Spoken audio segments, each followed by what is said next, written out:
Okay, are we live? We are. Hey, everybody. Welcome to this live broadcast, this webinar with our awesome special guest, Soundarya. It's fun seeing you guys in the chat saying hey. So great to see you guys. Yeah, I'm super pumped for this book, which we'll be talking about. We have some great questions, some great information for you guys. And also, we're going to have some Q&A at the end. So be ready. We're going to be really excited to answer your guys' questions. We're doing good. It's Friday, so we're excited. Soundarya, go ahead and introduce yourself and say hi to everybody. Absolutely. Yeah, I'm just trying to see. Oh, there's Pratham. Hey, Pratham, Rangraj, Prudvi, Nikhil, Dipesh, Shivagami. I actually know a lot of these guys. That's amazing. Thank you guys so much for joining. Hey, Prem Sai. So as you know, my name is Soundarya, also known as Pooja, which is a nickname some of you might know of. Should I just go and introduce myself, like give my actual introduction? Please do. Okay, cool. I've said it so many times in all the past webinars that it's kind of become mechanical. Anyhow, I'm currently an associate product manager at Salesforce. And before this, I was doing my master's in management science and engineering. It's a mouthful at Columbia University. And before that, I was doing my bachelor's in technology in chemical engineering at NIT Trichy. So as you notice, I made a switch from research to management about 3 years ago, and I'm really glad I did. And maybe we can touch upon that topic as well today. I'm really excited to be here, and this was really just an idea that I sent to Rob, I think a week ago, and made it happen right now, and in a very cool way as well. I've never used StreamYard before, so all the banners, and you guys are going to see a lot more stuff. It's going to be fun. Thank you all for joining. This is our first time using this platform, so hope it works well, give you guys some cool interaction and features. Yeah, let's definitely dialogue in the chat. But I see the chat. I see someone saying the intro has become one of your trademark. In my intro, because even I'm getting bored of it. So next time you guys see me, I'll change it. Yeah. So what we really want to share about with you guys is this book. Do you have a physical copy that you can show people? I do. Grab one real quick, because this is like super cool. Yeah. One second. Oh, this is so awkward. I should have kept it next to me. That's okay. Okay. So here is a physical copy. And I actually got this I think 10 days ago. And I took a video of me opening the box and everything. It's a 10-minute long video because for 5 minutes I was just staring at one page. It's really funny. But yeah, as you guys can see, here is the physical copy. It feels very glossy, like a matte finish. And here's the back cover. And as you can, one second. How does it feel to be holding a copy of your own book? Actually, it feels more normal than I thought it would feel. And here are some inside pages. As you can see, the insides are just filled with pictures. And one of my favorite is actually this page, which has pictures. So these are pictures from my time as a graduate student that I just added because I thought, why not show them some really exciting moments from my experience to make them more excited about theirs. And so, yeah, this is the book. It's very visually pleasing. Yeah. There's also a bookmark that everyone gets along with the book. And yeah, this is kind of like two people saying, let's finish the book, come back soon. So when you insert it, it's like they're popping out from the book and saying that. Oh, nice. I like it. So we will be giving away 3 copies of the book, which is really exciting. We'll do it at the very end, right before the Q&A. So stay tuned. We're going to announce who the winner is. Thanks for everyone who participated on Instagram and tagged and shared and to qualify. So yeah, it's fun helping promote this. But we're going to have some questions. We're going to learn some fun stuff and get a little base or just glimpse of the knowledge that this book is going to be an incredible resource for you guys.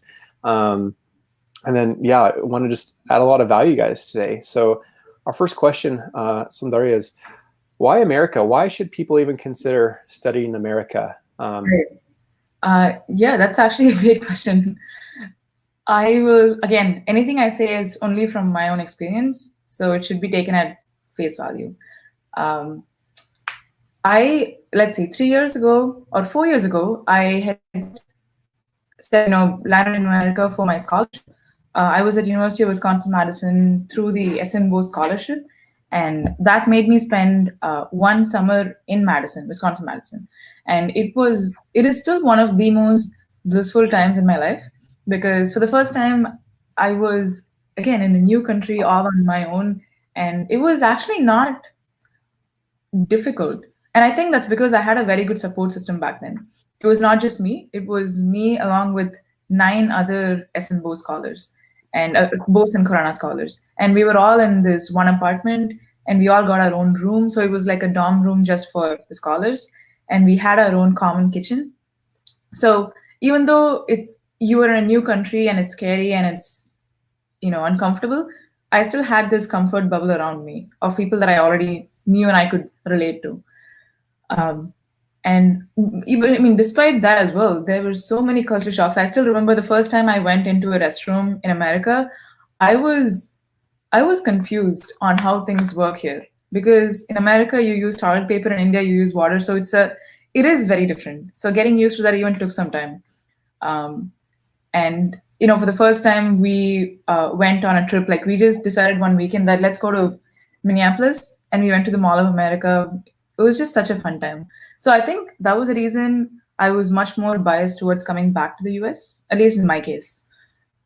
Having said that, I also think there is a lack of awareness when it comes to other countries in India specifically, because we are biased by what we hear and what we read about, and most people in India have heard about going to America for your master's in grad school. So obviously you would be biased into thinking that that is the most ideal location to do that. But that's not true, obviously. Even in my case, I applied to HEC Paris, which is one of the top schools for masters in management. So if you're thinking of a master's in management, then I would strongly recommend looking at Europe as well at the same time, and also other countries. I really think if I did things differently, I would look at other countries and care less about the country itself and more about the university, the pedigree of the university, the professors and courses.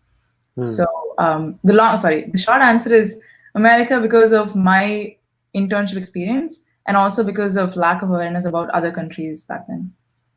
Yeah, America is definitely not the only option. There's lots of other great options out there as well, but there's a lot of pros to studying in America. And so that's why a lot of you guys want to come here. So here's a fun question. What's the most difficult part of the application process? You're just trying to come here. What have you or others faced that was a big struggle? Yeah, I'm trying to imagine the moments from 4 years ago. To be honest, the most difficult part of the process was not even during the process, it was after the process. And that might sound counterintuitive, but what I'm saying is that after you're done applying to all the universities, you get a period of maybe 3-4 weeks of dormancy where nothing happens and you go back to your familiar life. But then the emails start coming in. And I still remember my first email was from MIT. I had applied for something called PhD CEP program, which was a combination of a PhD and MBA. It's a very unique kind of program. And since I was in this mode of transitioning from research to management, I thought that would be a great degree. But it was still in chemical engineering. And so this was, I still remember, it was about 11:50 p.m. And even in the book, I wrote down about this experience. So I went back and saw the time and date. It was February 17th, 2017, so about 3.5 years ago. And the email came from the co-chair of the MIT Chemical Engineering Department. And it began with the, all too familiar, "We're sorry to inform you that," and then the rest of the email. So as soon as I saw that, but I began crying because, again, I am a very emotional person. So that night was pretty bad. I was just crying for a while because, even if you think something is a dream university and you should keep your hopes down, it's not going to happen. You're going to build your hopes up. So this was one of the top choices for me. So I that was a very difficult day. And sadly, the next rejection came from Yale University, and it was just 3 days away from there. So Yale was my top choice. It was a Silver Scholars program. It's an MBA for anyone who's just graduating from bachelor's. So Hmm. this came just 3 days after. I was devastated. And the third blow came just again 2 days after that. It was from HEC Paris. I thought I did very well. I mean, I had an interview, two interviews, and they both seemed to go very well from my side, but they didn't think so, and they also rejected me. So this was one of the most brutal 10 days in that year because it just Hmm. came one after the other. You don't even have time to pick yourself up after one rejection. So I think people think going through this really long application process and clicking the submit button is the end of it, but it hasn't even started by then. It really only starts when you get your admit. And to get Hmm. your admit, you have to also be okay with facing a lot of rejections. And there is a good chance anyone who's watching this, you guys are also going to get the rejection emails in a few months. And one thing I'm telling you from experience is that it is okay to feel sad because you put a lot of effort into it. Hmm. I think every university on minimum takes about 20 hours of work in preparing all the application materials, writing the SOP, crafting your resume, and so on. So it's okay to feel sad. In fact, you should feel sad. It's just a testament to your effort and hard work. But I can also tell you from experience that even a few months from then, it won't even matter to you anymore. It's just a blip in time. And so feel sad, but pick yourself up because the only way forward is through. So you have to go through it, but you'll be okay. Well, I think that's just great practice for actually when you get to America and just for life. Life is full of disappointments and rejections. You come to America and you get rejected for on-campus jobs, you get rejected for CPT and OPT jobs, and so getting a couple college admission rejections just helps start that journey, and you get to learn that that's just how life is. Honestly, that's a very good point because the number of rejections that people face that I've faced since I came here, it is just astronomical compared to the number of just 3 rejections that I got back then. So it definitely sets you up. Well, thanks for sharing that. Let's get a little technical now. These are very common questions I get from a lot of students. How Right. important are their GPA or sometimes the CGPA and also the GRE or GMAT scores for the application and the admission?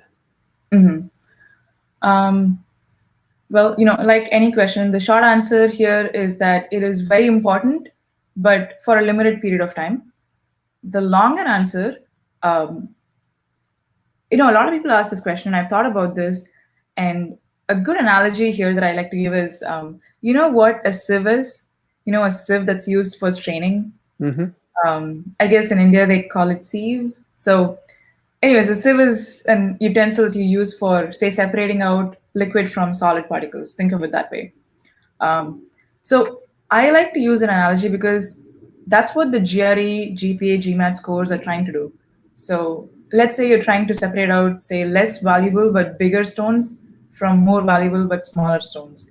And so you use a sieve, and that's the first point of separation that you do. But once you're done separating out whatever you can with that, you don't revisit that sieve again. You go on to the next, probably more sophisticated, like maybe manual investigation to remove any like bigger rocks. But still, some bigger rocks do find their way into it. And so think of the GRE GMAT scores as that. They're used for the very, very first round of separation just because of the volume of applications. Hmm. So it is good practice to always, always, always check if they have mentioned the minimum bar you have to satisfy to even get inside the university. And some universities do mention, but some don't. And I think the ones that don't do it, they don't do it because it's a good thing. They don't want to objectify, or they don't want to say that just because you don't meet, 320 in GRE, we will not even accept you. So they're actually giving you an opportunity to still apply for it. So for the ones that do mention it, don't apply if you don't satisfy it. Just, you don't have to waste your money on it, unless it has always been a dream university for you and you find this, the most ideal supervisor to work under. Then it's fine. I think it depends on your financial situation, but otherwise, I would say that try to stay away from universities that do specify it, And if the university does not specify, for example, when I was researching, I realized that Stanford Computer Science Department, all they say on the website is that we expect our applicants to have a good GRE score. That's it. What A does that good. mean? A good GRE score. So, Is that 300, 320? Like, what is that? which I don't know if it's good or bad, because it's good because they are not setting a hard threshold, but it also gets bad when there's too much to choose from. And at the end of the day, it's really just using your best judgment and applying to the university that you think you will have a better shot at getting into. And anyways, I've gone on this topic in detail in the chapter on choosing the universities, which is the third chapter. So anyone who has the book already can see that. Awesome. Well, I just love to hear briefly, especially for people who are your fans reading the book, what inspired you to write this book? Right. So I don't know. Should I give the very, very brief answer for this? Your wish. I'm trying to think of, well, the really brief answer is that I never wanted to write the book, because I worked on 3 books in 2019, and I've spoken about this, on social media accounts as well. I worked on 3 books, none of which worked out, and I think I know why. It's because writing a book is such a Herculean task. Mm-hmm. It is such a big task that if you start with thinking that I want to write a book, you will barely get through the first few chapters, at least as a first time, if you're doing it for the first time. And so because I started with such a huge, huge, huge goal, every time I would face writer's block, or I would be too overwhelmed by what I'm looking for versus where I am right now, and just looking at how far I have to go from here. So I gave up the idea of writing a book in December 2019. And I told myself that, Pooja, it's fine if you don't write a book, just write a short guide on some topic so you don't feel so overwhelmed. And that's when I approached my junior, Sai Kishore. And it was December 27th, 2019. I sent him a message. He was interested to work with me on it. And so we really just wanted to work for the month of January. And we just wanted to create maybe 10, 15 pages of a guide that people can use for studying abroad. And in fact, studying abroad was one among 4 different topics that we wanted to choose. Mm-hmm. It just happened to be one of the ones that we picked as the first one to work on. That's when it began. But the sheer amount of number of course of directions that we took over the last 8-9 months is insane. I went back to look at some of the, we had a planning sheet for every week, that every week we wrote down what we were going to be working on. Because myself, Sai, and my designer Komal, we met for the first few months every Sunday at 9:30 a.m. my time. We would meet and we would go over the status for what we did the previous week, what is the goal for the next week. And I realized that just going over the history, I could see all the different places where we made these very tiny decisions that made Admitted what it is today. And just one example here is, we were going to almost pay about 40,000 rupees to Notion Press, which is a platform in India that helps you self-publish your book. And they take care of everything, starting from editing to designing to marketing, PR, and all of that. But of course, you have to pay them a good amount of money for that. So we decided that we will go ahead with them one night, and Sai was going to pay them the money. However, apparently his dad could not get the OTP for that payment, and so the payment did not go through that night. The next morning, I woke up and I realized that I cannot go with Notion Press. I want to do it on my own. I don't know why I realized that, but it just happened. So I messaged him. I told him, "Have you paid yet?" And he said, "Actually, no, I haven't. I'm sorry." And I told him, "Don't worry for it. I'm glad you didn't pay. Let's do it on our own." And then we got Srinivas into the team. Nitish came on board, and Karthik came on board, and a bunch of others. So yeah, just so many course of directions changed. It's going to be an adventure, but it happened, and that's the exciting part. Right. So let's talk about hindsight. After you've written your book now, you've studied, you've compiled, you've presented this, opportunity for people to learn. What would you now go do differently in your very own application process now that you have the resource of your own book as kind of a tool? Oh. I mean, a part of me wants to say that I would do nothing differently. And I'm saying that because only if I'd done nothing differently, only if I'd made all the mistakes that I had made, I would have had the hindsight and the wisdom to talk about all the things I did not do in the book. Because I do think the things that you don't do, you recollect them more than the things you did right. Because the things that you did right, it's very hard to know that it was the right thing to do, at least back then. So, anyways, I think a part of me says I would have done everything the same. Mm-hmm. But again, if let's say I was not writing a book, I just wanted to do everything right. I would have spent more time choosing the universities. I think a lot of people, including myself, we tend to rely too much on ranking sites to decide for us and not take the more difficult but the right way, which is going and researching about the courses of the university, looking at the research projects being worked on, looking at the career center resources. Again, there is a 4-quadrant framework that we introduced in the third chapter for this. Mm-hmm. So I would have done that. I would have spent more time on that. And aside from that, the entire process was so long that I'm trying to think what else I could have done differently. I definitely would have customized my statement of purpose much more to each university. I used many of the same passages, across all of the different SOPs that I submitted. I should have put more thought into it. And quite honestly, I think the biggest change is that this entire process is not just about getting your dream admit. Sure, that's the prize for going through the process. But it's also about learning about what it means to study in a new country. Because a lot of you're changing your entire life, your environment, the people you meet, the things you learn. So I want people to be more deliberate about what they're getting into and understand what it means to study in a new country, and go talk to people who've done that before and say, read books like Admit It or other books on this topic, and also be more prepared. I think it's just never too early to be more prepared about, especially about getting a job in the new country.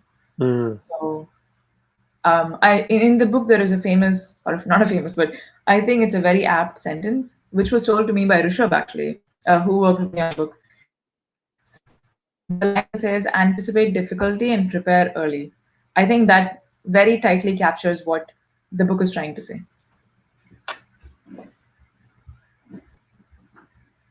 Awesome.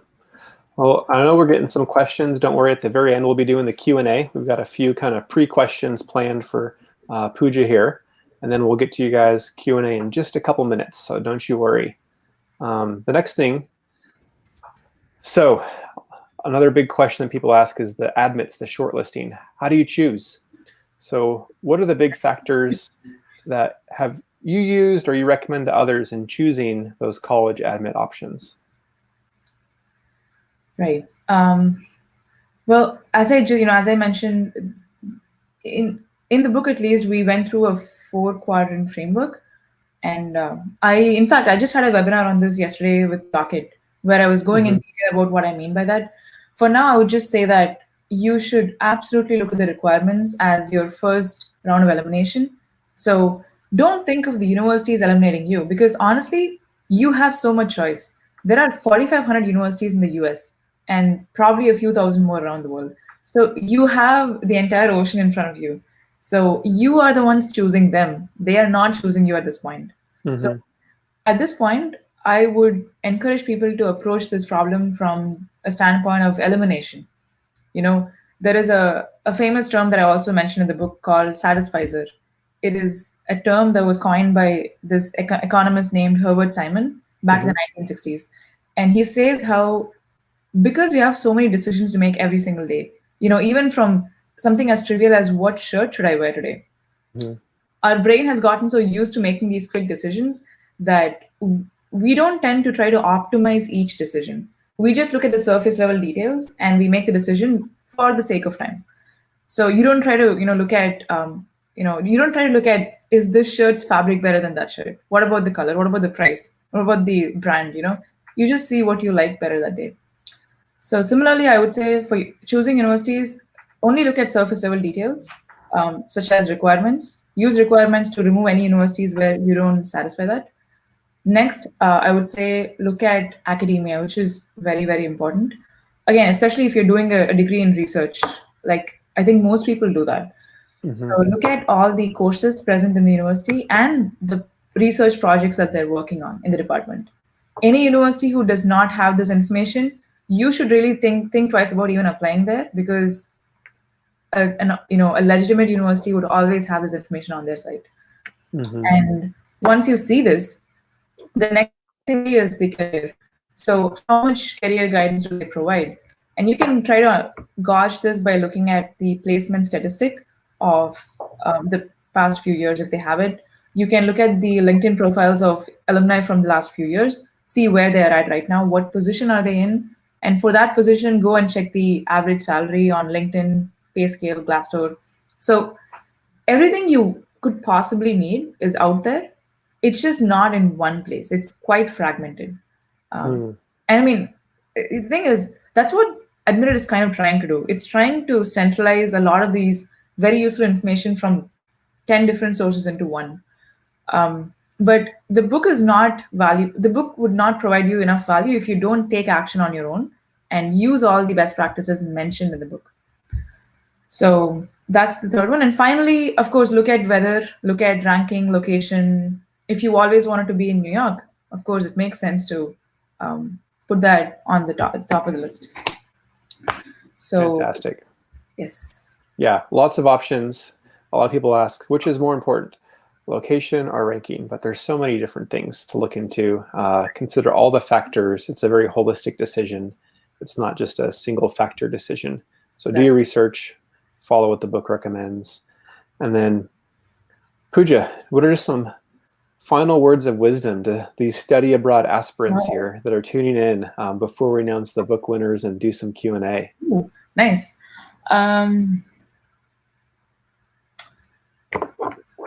The final words of wisdom. So, okay. So this is, I don't know if it's the words of wisdom or a words of request for all of you, but one thing that I can tell you with certainty is that when you're going on this experience, sure, directly you're going to learn a lot of things. You're going to meet a lot of people and you will be put in uncomfortable situations, but there'll be almost this change in this shift in mindset. And it'll happen over a few years, so you won't notice it. But I can tell you with certainty that after a few years, you would be someone who is more humble, who is more adaptable, who is more ready to take challenges. Because you would be humble because you would realize just how much there is out there to be learned, and how so far you've been kind of in your own bubble and you've restricted whatever is out there, and you only focused on, let's say, your class notes and getting through the exams and doing the assignments. Again, not everyone. I'm sure some people still go above and beyond and they do their own research. But I think definitely it makes you more humble and you meet brilliant people. So that also definitely makes you feel like an imposter, but it's okay. Everyone feels that. You become more adaptable by going through this journey. Again, because you're put in situations which you would otherwise not be put in, or you would not be comfortable with. And yeah, I think I'm saying this because I'm really happy. Anyone who's watching this, the fact that you're even considering going abroad or you've already begun your application, it just makes me really happy, because then, just on a macro scale of things, I know that there's 10 more people who would be even more open-minded and adaptable in the world right now. And I hope you guys talk about your experience with your cousins, with your siblings, friends, juniors, your mentees, and inspire them to do it as well. Because the more people do it, 50 years from now, I think the world would be a better place. But just talk about your experience as much as you can and help people who come to you for help. I love it. Good stuff.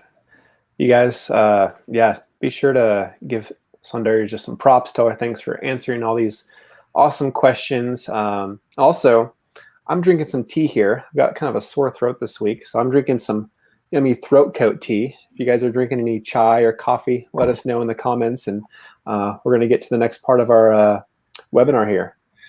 You know something? I hate coffee and tea. I never drink it. Both, neither coffee or tea. Nothing.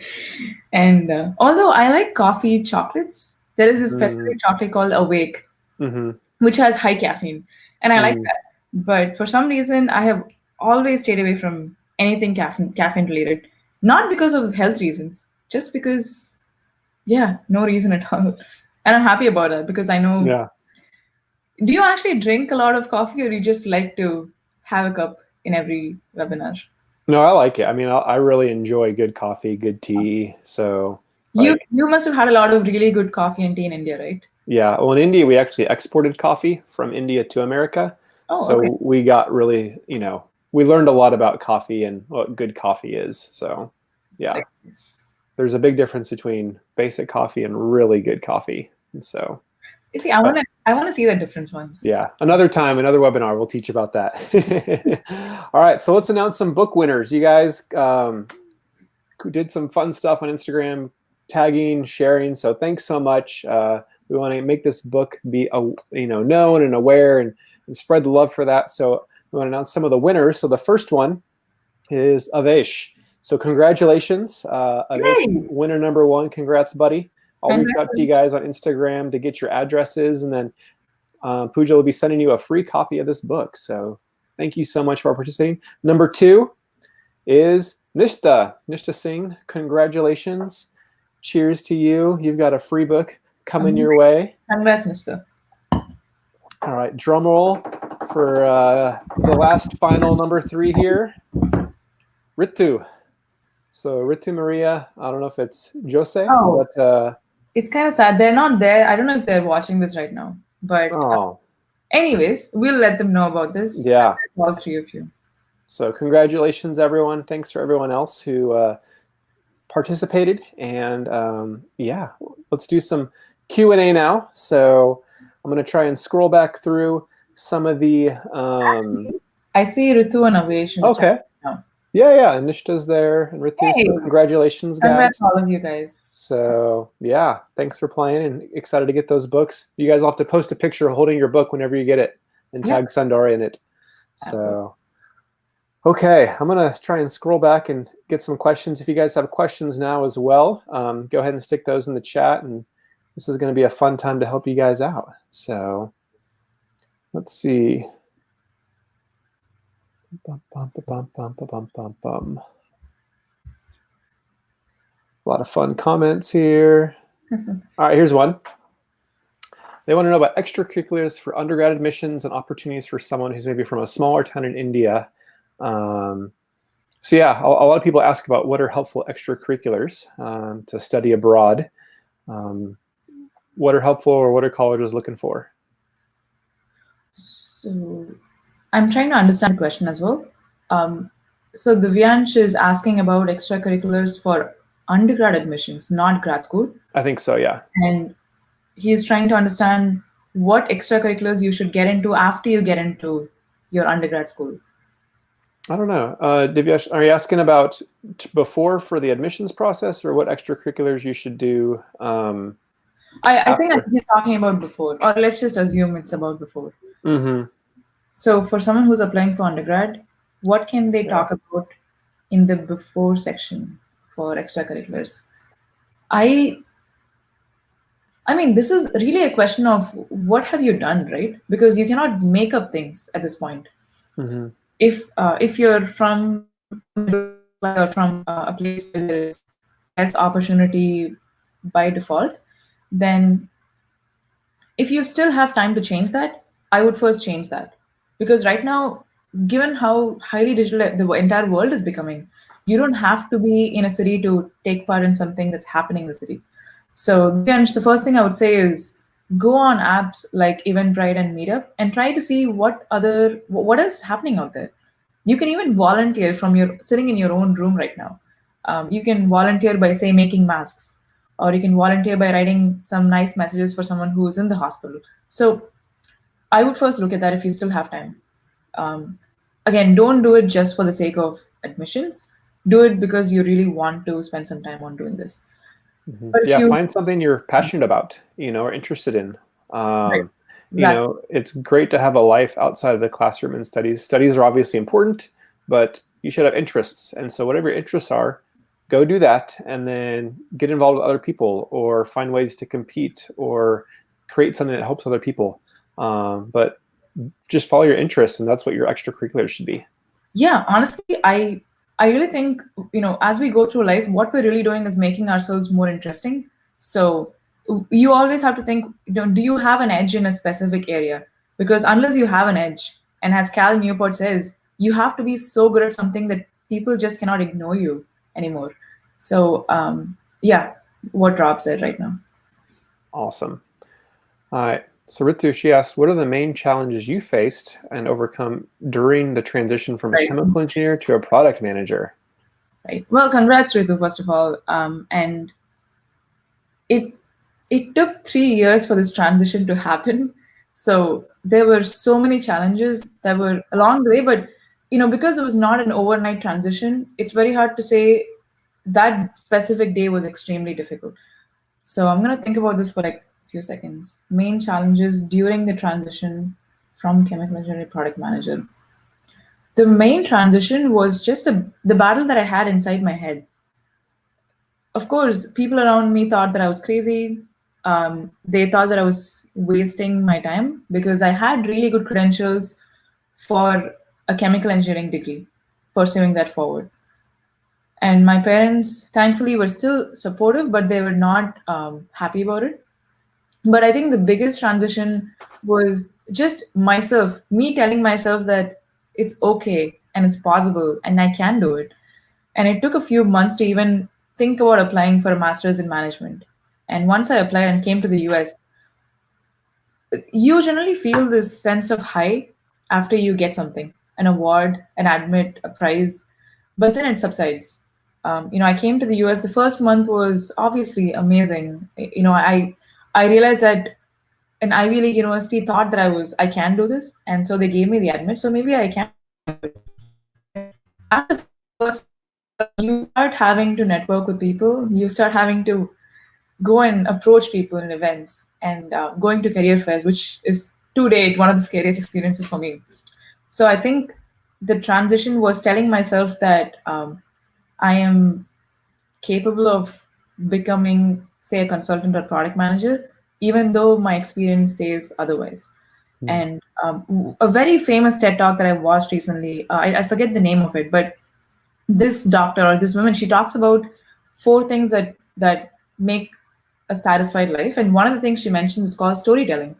So she says how at the end of the day it's about what you tell yourself, because no one else gets to create your story. I mean, you get to create it, right? If you tell someone that I transitioned because of so and so reason, that's what they're going to walk away thinking. So telling myself the story that I can do it took the longest time. Awesome. Thanks for sharing that. Here's a fun question. Pratham asks, how to get yourself prepared mentally to be strong before coming, I'm guessing, to study abroad in America. Right. I mean, these are really good questions. I wish I'd prepared for these questions, honestly. How to get yourself prepared mentally to be strong before coming?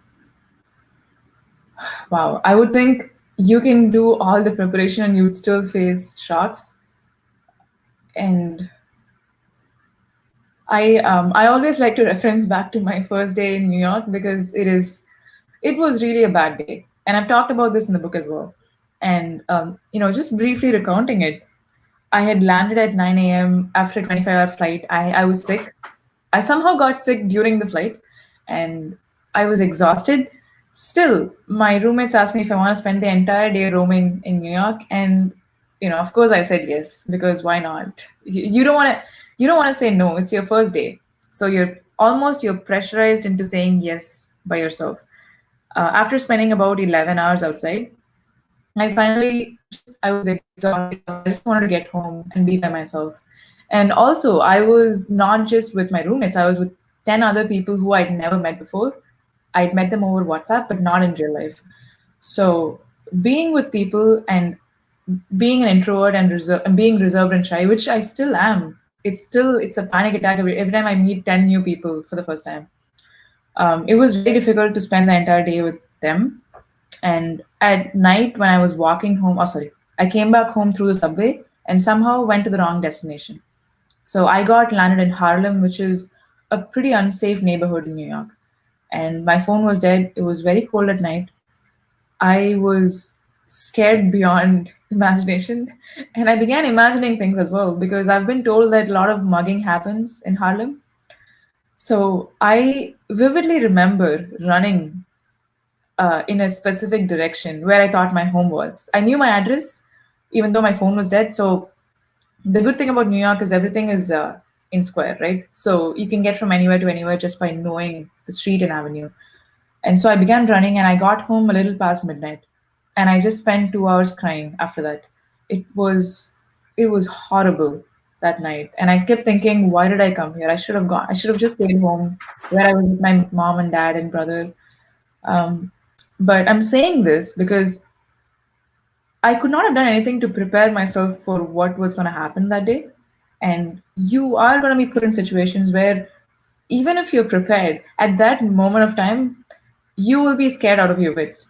And there's nothing you can do about that, except after it's over, just tell yourself that next time, if this happens again, you'll be more prepared. And even in general, you will be more fearless with time. Um, so I actually don't have any words of wisdom there. How you can be prepared.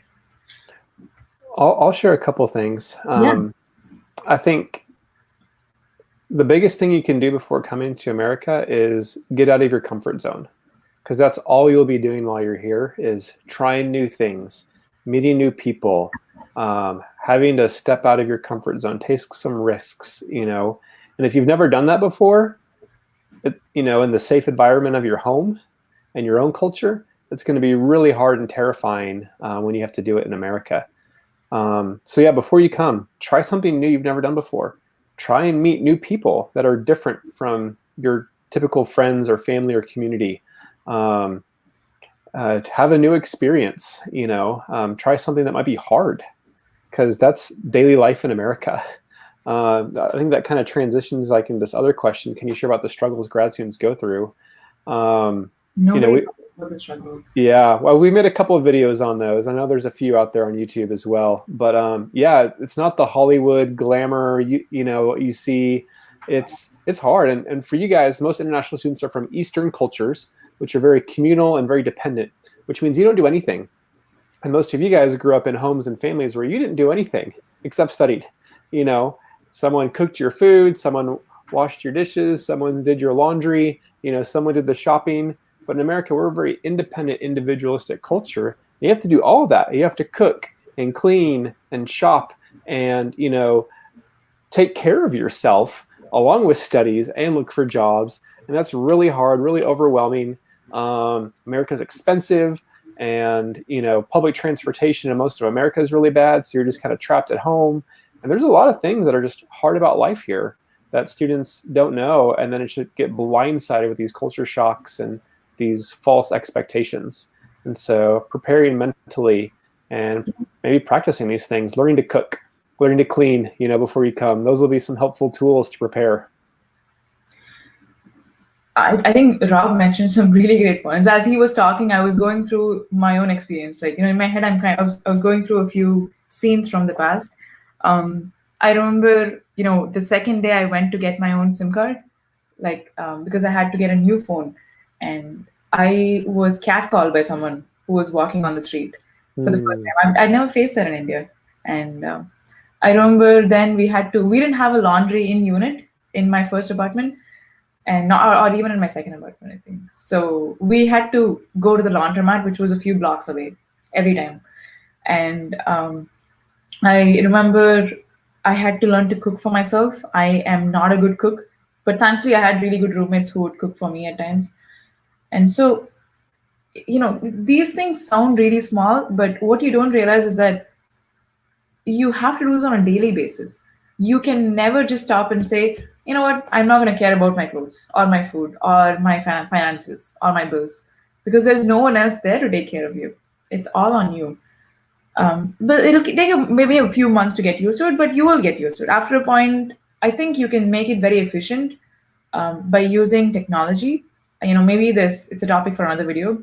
I always love talking about using technology as almost like a second brain that's extended of your primary brain. But aside from that, I think the real struggle is,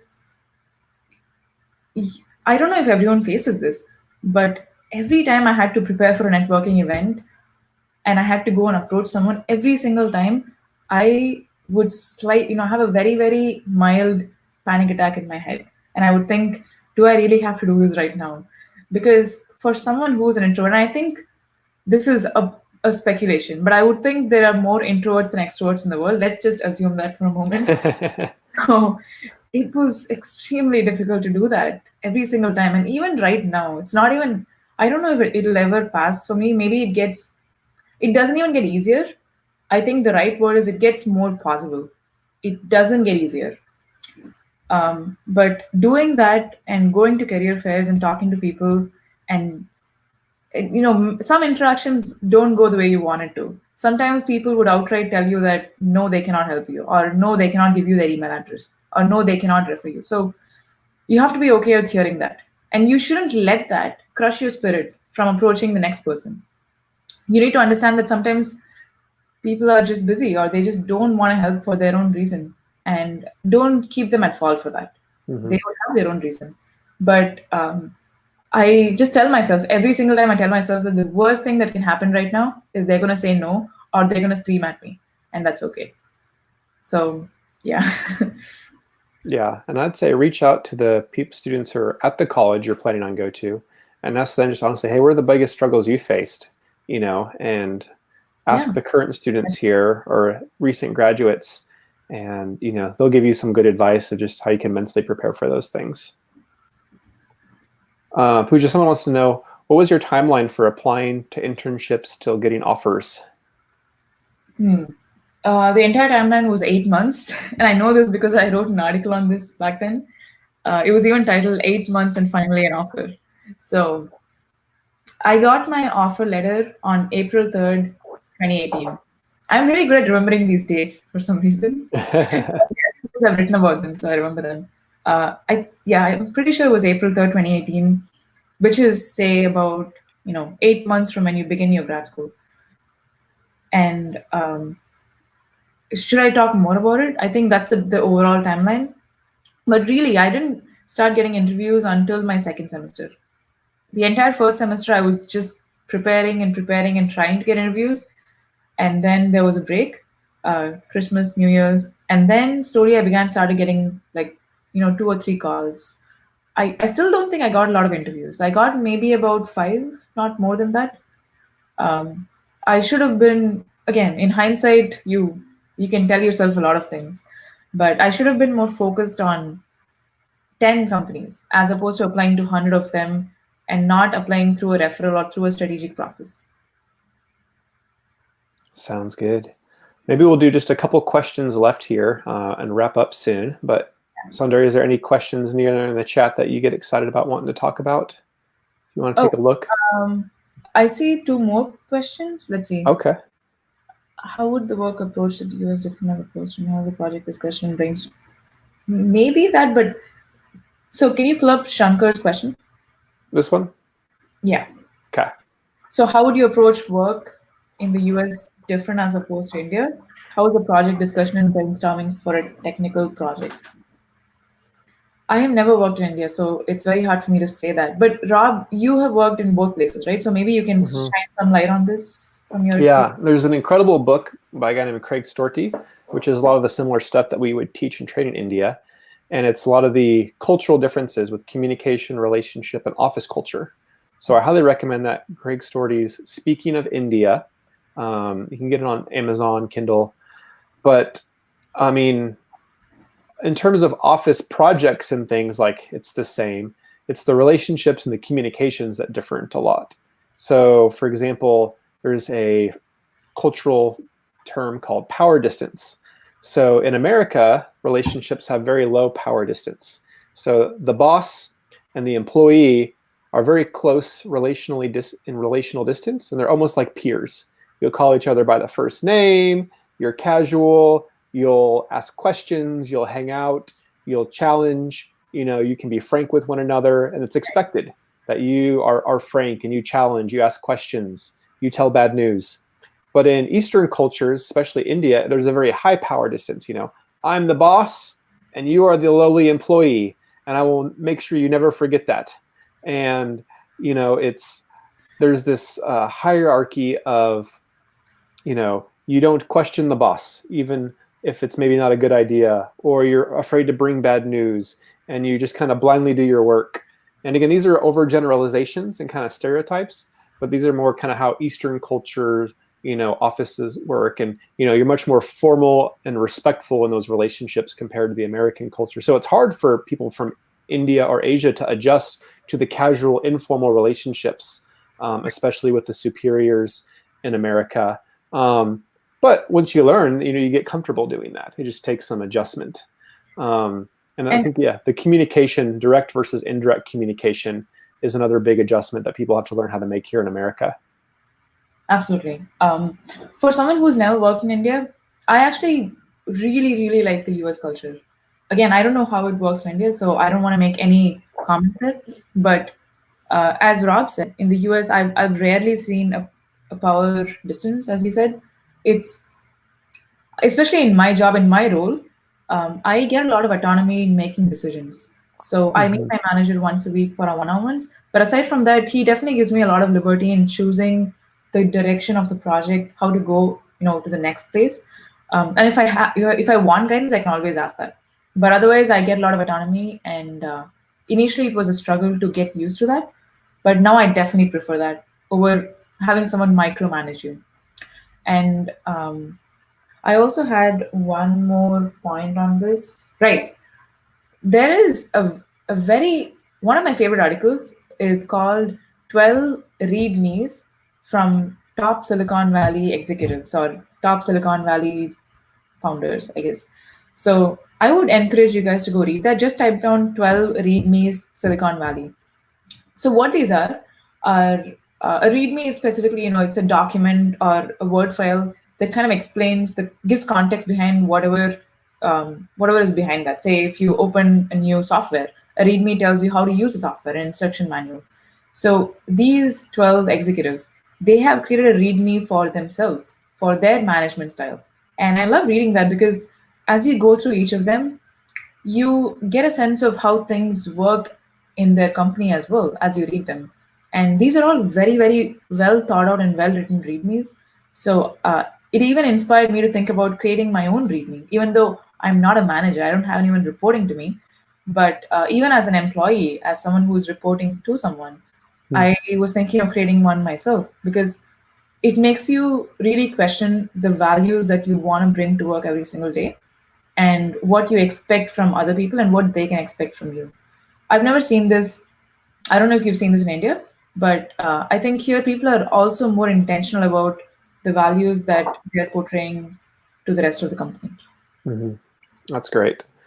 One thing I want to share with you guys real quick, just kind of fun, I'm putting it in the chat here, but as Chai and Coaching, we've launched a merchandise store. So if you guys are a fan of Chai and Coaching or want a fun mug for your chai, you guys can get Chai and Coaching cups, t-shirts, stickers for your laptop. Great way to just support and say thanks to Chai and Coaching and show that you're a fan. So along with getting Sandaria's book, Admitted, love for you guys to check out the Chai and Coaching merchandise store as well. But I saw one more pretty good question here. Actually, before the final question, I got 2 comments in the chat box. So Just Mike is asking for link to my article on 8 months and finding an offer. Wait, how do I put the link? I think you can just type it into the post a comment in the comments. But I don't see a...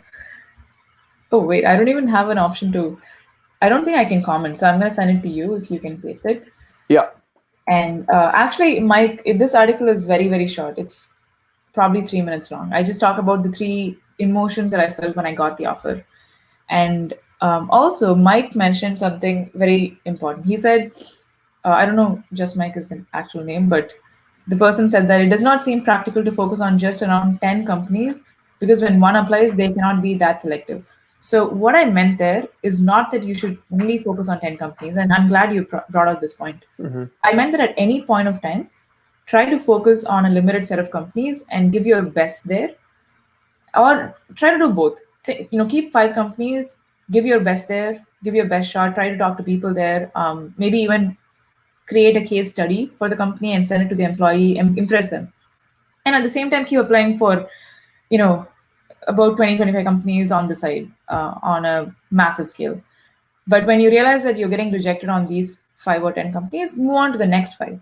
So it's not going to be a static list. It should be dynamic.